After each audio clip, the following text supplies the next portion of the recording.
দর্শক আমন্ত্রণ জানাচ্ছি রান্না বিষয়ক অনুষ্ঠান টুডেস কিচেনে। আজকে আমি তৈরি করে দেখাবো স্পাইসি সসে পাস্তা। পাস্তা আসলে আমরা সবাই খুব পছন্দ করি, কিন্তু আমরা বড়রা একটু ঝাল ধরনের পাস্তা পছন্দ করি। সেই জন্য আমি এইটা আজকে রেসিপিতে রেখেছি। তো এটা তৈরি করতে কি কি উপকরণ লাগছে চলুন একবার দেখে নেই। পাস্তা সিদ্ধ, স্প্যাগেটি সিদ্ধ, পেঁয়াজ কুচি, টমেটো সিদ্ধ, মুরগির কিমা, ধনেপাতা, টমেটো কেচাপ, কর্নফ্লাওয়ার, আদা কুচি, বাটার, লবণ, মধু এবং মোজারেলা চিজ। তো দর্শক এখন আমি মূল রান্নায় যাই। এখানে আমি পাস্তা সিদ্ধ করে রেখেছি। দর্শক আপনারা সবাই পারেন পাস্তা সিদ্ধ করতে। শুধু সিদ্ধ করার সময় 1 টেবিল চামচ যদি তেল দিয়ে দেন তাহলে পাস্তাগুলো ঝরঝরে থাকবে, কিংবা পানি ঝরানোর পরেও যদি 1 টেবিল চামচ তেল দিয়ে একটু নাড়াচাড়া করে দেন তাহলেও পাস্তা ঝরঝরা থাকবে। আর এর সাথে আমি একটু স্প্যাগেটি রেখেছি, এটা আপনাদের ইচ্ছা, দিতেও পারেন নাও দিতে পারেন। আর টমেটোটা আমি এখানে টমেটো 5 মিনিট যদি ফুটন্ত পানিতে দেন তাহলে টমেটোটা কাঁচা থাকবে কিন্তু স্কিনটা উঠে যাবে, সেইভাবে স্কিন ফেলে দেয়া। এখন আমি আগে সসটা তৈরি করে নেব। এটা কিছুই না, শুধুমাত্র যাতে ব্লেন্ডটা ভালো মতো হয় সেটার জন্যেই। এখন আমি এর সাথে ভিনেগারে ভিজানো শুকনো মরিচ, এটা আমি আধা ঘন্টা আগে ভিজিয়ে রেখেছি এবং দানাগুলো ফেলে দিয়েছি, সেইটা আমি এখানে 4-5টা আছে শুকনো মরিচ। এর সাথে আমি একটু ভিনেগারও দিয়ে দেব।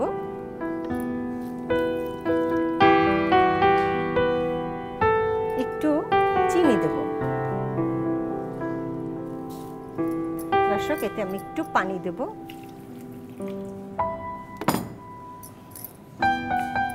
আর মধু দেব, চিনিও দেব, মধু দেব, তাহলে স্বাদটা একটা অন্যরকম হবে। মধু দেব 2 টেবিল চামচের মতো। রসুনের কোয়া দেব এখানে 3-4টা।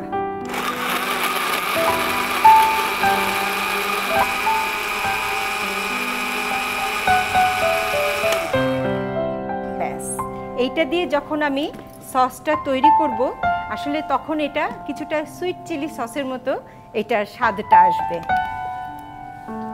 এতে আমি এখন তেল দেব। তেল দেব এখানে আমি 2 টেবিল চামচের মতো। বাটার দেব। দর্শক আমি সব রান্নায় বাটার ব্যবহার করি, কিন্তু পরিমাণে খুব কম। এখানে আমি 1 টেবিল চামচের মতো বাটার দিলাম। বাটার দিয়ে এতে আমি প্রথমে মুরগিগুলো শুধু ফ্রাই করে নেব। মুরগির যে বুকের মাংসগুলো আছে সেগুলোতে শুধু একটু লবণ মাখানো ছিল।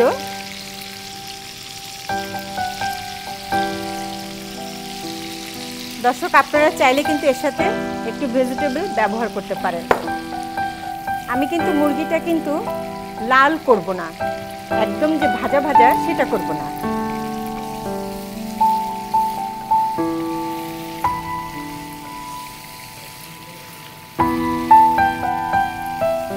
ব্যাস, মুরগিটা হয়ে গেছে। দর্শক এটা হতে 10 মিনিট মতো লাগবে। এটা আমি এখন তুলে রাখবো।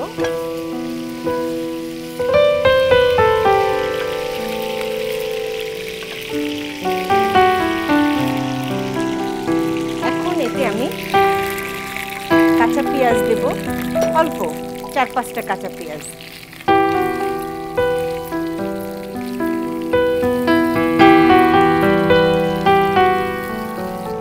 আমি এই সসটা দিয়ে দেব।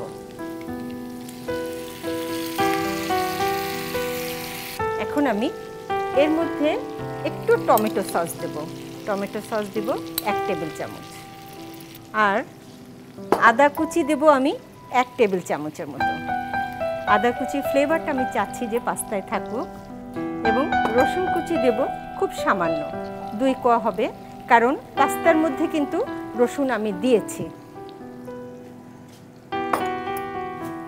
এই ধরনের রান্নায় কিন্তু রসুনের ফ্লেভারটা খুব ভালো যায়। আর আপনি যদি না চান তাহলে কোনো অসুবিধা নেই, আপনি ধনেপাতা বেশি করে দিতে পারেন, সেইটার ফ্লেভারও আপনি পেতে পারেন। দর্শক এইটা কিন্তু হালকা আঁচে একটু ঘন হবে, তো সেটা হতে তো একটু সময় লাগবে। দেখেন সসটা কত ঘন হয়ে গেছে। আমি কিন্তু তখন থেকে কন্টিনিউয়াস নেড়ে যাচ্ছি যাতে সসটা তলায় না লেগে যায় এবং পুড়ে না যায়। এখন আমি এই মুরগিটা রেখেছিলাম, মুরগিটা দিয়ে দেবো।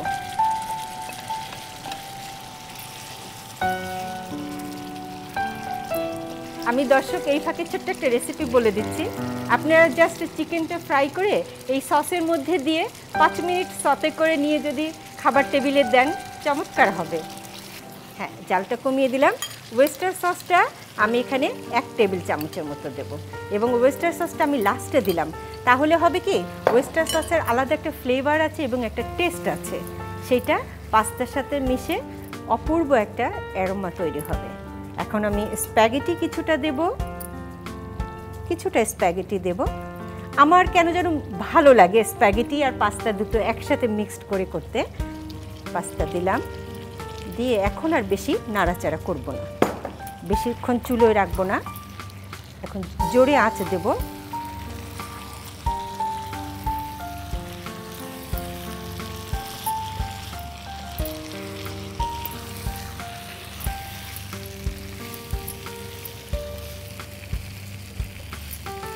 দর্শক, এখন আমি এতে ধনেপাতা ছড়িয়ে দেব।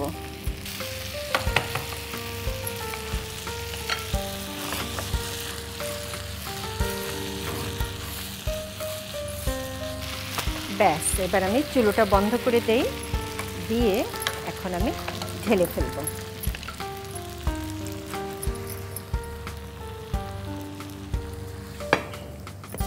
দর্শক, তৈরি হয়ে গেল আমার স্পাইসি সসে পাস্তা। এবার দেখব এই ডিশটাকে কত সুন্দর করে সাজিয়ে পরিবেশন করা যায়, যার জন্য আমাদের এখানে উপস্থিত আছেন বরাবরের মতো মোহাম্মদ বিল্লাল হোসেন। ভাইয়া কেমন আছেন? জি আপু, ভালো আছি। আপনি আসলে প্রত্যেকটা দিন অনেক সিম্পলভাবে কিন্তু অনেক সুন্দর করে ডিশগুলো সাজিয়ে দেন। আমার মনে হয় আমাদের দর্শকরা অনেক পছন্দ করে। তো আজকে আপনি এই ডিশটাকে কিভাবে সাজাবেন? আমি আগে কেটে নিচ্ছি। আচ্ছা, আমি একটি রেডিশ নিলাম, হোয়াইট রেডিশ। এটা যদি আপনার রেডটা হয় তাহলে আরও ভালো হয়। আচ্ছা, মানে উপরে স্কিনটা লাল যেটা, লাল যেটা। আচ্ছা। জি, এখন আমি এটাকে স্লাইস করে নেব। স্লাইস করার আগে আমরা আরেকটা জিনিস করে নিচ্ছি।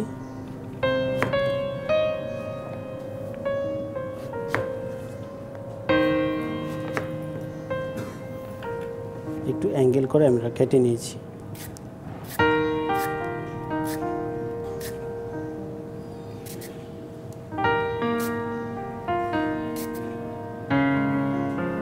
এখন আমরা 3-4 পিস করে একসাথে ভাঁজ করে নেব।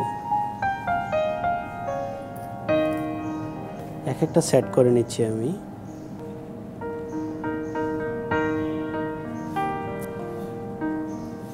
এখন আমি এক এক সাইজ করে এগুলা কেটে নেব।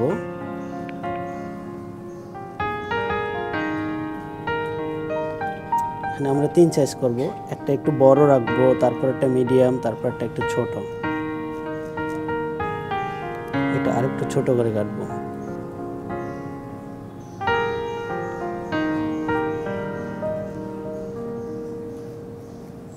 এটা আমি আরো ছোট করব।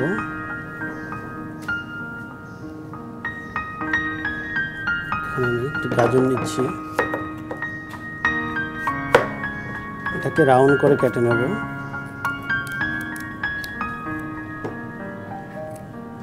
এক পাশ একটু চিকন করব।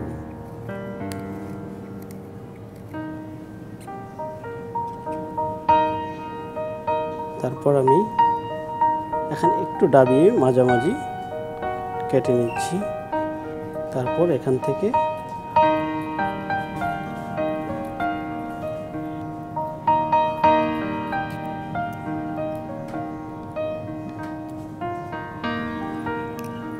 এবার আমরা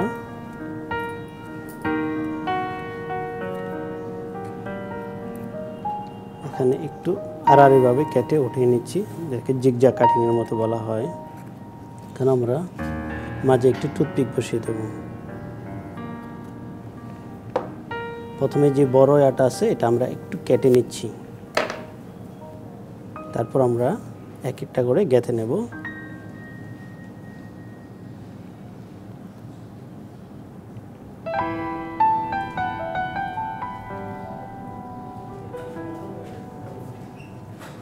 এভাবে আমরা সবগুলা গেঁথে নেব।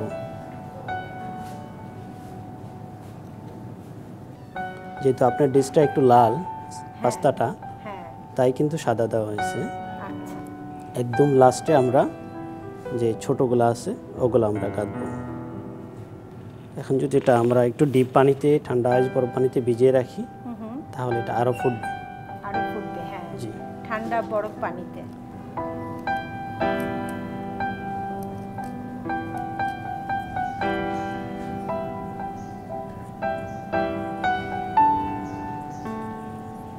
এটা যদি মাঝে দেওয়া হয় তাহলে পুরোটা আরও ফুটে উঠবে।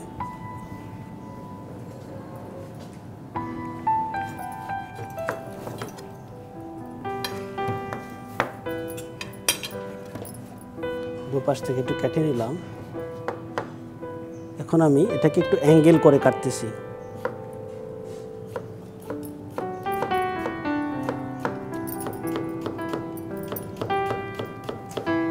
এখন আমি এটাকে এভাবে উল্টিয়ে নেব, উল্টিয়ে আবার এটা আমি ওটার মতো করে একটু অ্যাঙ্গেল করে কাটতেছি।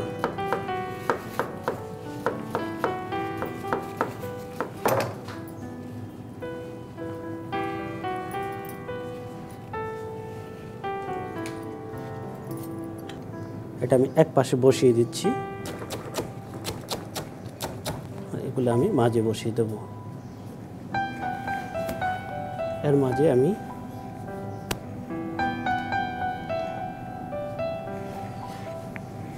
খুব সিম্পল কিন্তু খুব সুন্দর। আমি বরাবরই বলি যে আপনার ডেকোরেশনগুলো কিন্তু সবসময় খুব চমৎকার হয় এবং একটা রেস্টুরেন্ট লুক থাকে। আপনাকে অনেক ধন্যবাদ। আপনাকে অনেক ধন্যবাদ। দর্শক দেখলেন তো কত অসাধারণ একটা কাজ। আজ আমাদের স্টুডিওতে উপস্থিত আছেন সুপার শেফ সিজন 3-তে 16তম স্থান অধিকারকারী শারমিন আপা। কেমন আছেন আপা? জি ভালো, আপনি ভালো আছেন? হ্যাঁ আমি ভালো আছি। আপনি কোন অঞ্চল থেকে? আমি ঢাকা বিভাগ থেকে গিয়েছি। ঢাকা বিভাগ থেকে? হ্যাঁ। ও তাহলে কিন্তু প্রতিযোগিতাটা অনেক বেশি হয়। হ্যাঁ অনেক বেশি হয় এবং অনেক শক্ত প্রতিযোগিতা হয়েছে, যেটা সত্যি করে বলতে গেলে এত স্ট্রং প্রতিযোগী ছিল ওখানে যে 80 জনের মধ্যে টিকে থাকা লড়াইটা সত্যি খুব টাফ ছিল এবং খুব ভালো একটা এক্সপিরিয়েন্স ছিল নিজের জন্য, যেটা সত্যি করে বলতে হয়। তো আজকে আপনি আমার দর্শকদের জন্য কি নিয়ে এসেছেন? পাকা আমের ফিরনি। পাকা আমটাকে আগেই আমি একটু গুঁড়া দুধ একটু চিনি দিয়ে জাল দিয়ে ঘন করে নিয়েছি, যেন দুধ দেওয়ার সাথে সাথে সেটা না ফাটে। এই টেকনিকটা লাগালে কখনো আর দুধে দেওয়ার সাথে সাথে ফাটবে না। বাহ, এটা কিন্তু খুব চমৎকার। দর্শকদের আমার মনে হয় অনেক কাজে লাগবে। হ্যাঁ অবশ্যই এই টিপসটা। রান্না করতে করতে আরেকবার আপনি দর্শকদেরকে মনে করিয়ে দিন। অবশ্যই। তার আগে এর উপকরণগুলো যদি একটু বলে দেন। আমার পাকা আমের ফিরনি রান্না করার জন্য লাগছে এখানে দুধ আছে 1 লিটার, তারপরে লাগছে পাকা আম, চিনি, কর্নেস মিল্ক 1 কাপ, জাফরান রং সামান্য 3 থেকে 4 ফোঁটা, গুঁড়া দুধ 1 কাপ, পোলার চাউল 1 কাপ, এলাচ হচ্ছে 5 থেকে 6টা, আর গার্নিশিংয়ের জন্য বা কাজু বাদাম কুচি, পেস্তা বাদাম কুচি। আচ্ছা, তেল তো লাগছে না? তেল লাগছে না। ঠিক আছে, তাহলে আমরা শুরু করি। হ্যাঁ। এটা কি আপনি মানে লিকুইড যে মিল্কটা প্যাকেটে পাওয়া যায় সেটাই ইউজ করছি।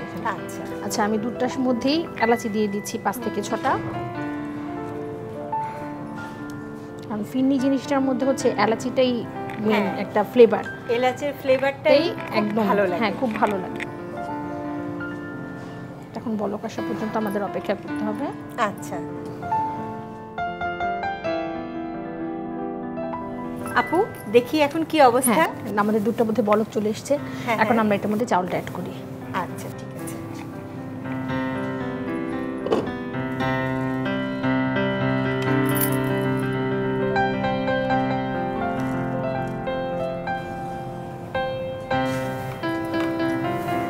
আমরা চালটা একটু হাফ ডান হওয়ার জন্য ঢেকে দিচ্ছি, তাহলে তো আমার রান্না করতে তাড়াতাড়ি হবে। দর্শক, চাউলটা দেওয়ার পরে দুধে দেওয়ার পরে একটু খেয়াল রাখবেন, দুধটা কিন্তু ঘন হয়ে যায়, সেই জন্য মাঝে মধ্যে আমি একটু পানি দিয়ে দুধটাকে পাতলা করে নিয়েছি যেন নিচে না লেগে যায়। তাহলে আমরা এখন আস্তে আস্তে নেক্সট প্রসেসগুলোতে যাচ্ছি। গুঁড়া দুধ কতটুক নিলেন? আপা 1 কাপ গুঁড়া দুধ নিয়েছি। 1 কাপ। আসলে হয়েছে কি পায়েস ফিরনি এগুলোতে আপনি যত উপকরণ দিবেন আছে যত গুড় তত মিষ্টি। তত মিষ্টি। গুঁড়া দুধের একটা টেস্ট অন্যরকম। ইভেন আমরা বিরিয়ানিতেও কিন্তু ব্যবহার করি, তাই না? পোলাওতেও কিন্তু আমরা গুঁড়া দুধ ব্যবহার করি। তাহলে দর্শক আমরা এখন এর মধ্যে একে একে চিনি, কন্ডেন্স মিল্ক সব দিয়ে দিচ্ছি, যেহেতু আমাদের চাউলটা প্রায় হয়ে গিয়েছে। আমি কি জাল একটু জোরে দেব? হ্যাঁ, একটু জোরে দেব। আচ্ছা। কন্ডেন্স মিল্ক কতটুকু দিচ্ছেন? হাফ কাপের মতো, যেহেতু আমাদের চিনি আছে প্লাস এটার মধ্যে চিনি আছে, তাহলে চিনিটা বেশি হয়ে যাবে। আসলে কন্ডেন্স মিল্কের টেস্টটা কিন্তু অন্যরকম একটা মজা আসে। অনেক টেস্ট ফিন্নির মধ্যে খুব ভালো লাগে, আমার সবসময় খুব ভালো লাগে। হ্যাঁ। কতটুকু চিনি দিচ্ছেন? চিনি এটা অ্যাকচুয়ালি আমি হাফ কাপেরও কম। হাফ কাপ থেকে একটু বেশি লাগে। একটু বেশি। 1 কাপ চাউল তো। হ্যাঁ হ্যাঁ। এখন আপু এটা আর কি দেবে? এখন একদম সব শেষে আমরা এটা দিয়ে 2-3 মিনিট বলক এনে বাস নামিয়ে সার্ভিং ডিশে সার্ভ করব। আচ্ছা। দর্শক দেখেন আমাদের ফিন্নিটা কিন্তু প্রায় হয়ে এসেছে। তো আমি এটার মধ্যে একটু জাফরানি ভাব আনার জন্য সামান্য একটু ফুড কালার অ্যাড করছি, জাফরানি রং অ্যাড করছি 2-3 ফোঁটা। আচ্ছা। আর একটু আমের কালারও থাকবে? থাকবে, হ্যাঁ, যেহেতু একদম সাদা সাদা ভালো লাগবে না, আমের কালার আনার জন্য এই জাফরানি রংটা দেওয়া।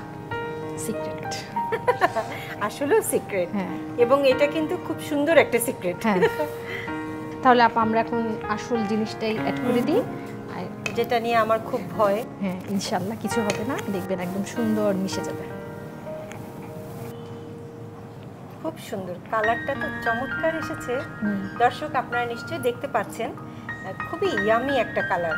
আমার কাছে না অনেকটা আইসক্রিমের মতো লাগছে, না তাই না?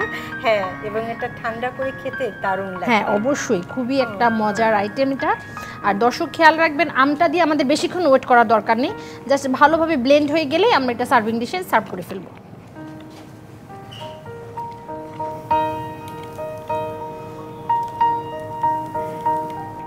গার্নিশের জন্য উপরে এই জাস্ট একটুখানি কাজু বাদাম, পেস্তা বাদাম, বাস।